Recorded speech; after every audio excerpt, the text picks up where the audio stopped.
দেখুন নিফটি কিন্তু তার 200 ডে মুভিং এভারেজের কাছে এসে একটু পজ নেওয়ার চেষ্টা করছে, অর্থাৎ এই জায়গাটা যদি আরেকটু জুম করে দেখাই, এখানে এসে কিন্তু একটা ব্যাক করার চেষ্টা করছে, অর্থাৎ রিভার্সালের সংকেত দিচ্ছে।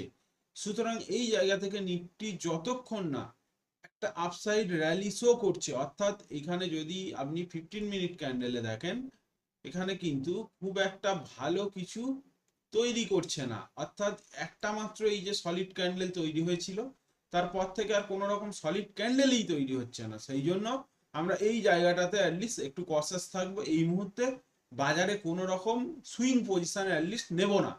দেখবো দিনের শেষে বা নিফটি কি করছে, অ্যাটলিস্ট একটা ঘন্টার ক্যান্ডেলে এখান থেকে যদি একটু ভালো কিছু করে, বা এই জায়গাটা দেখুন একটা রেজিস্ট্যান্স এরিয়া তৈরি করে ফেলেছে এই জায়গাটা, অর্থাৎ আমি অলরেডি মার্ক করে রেখেছি 23,600 সামথিং।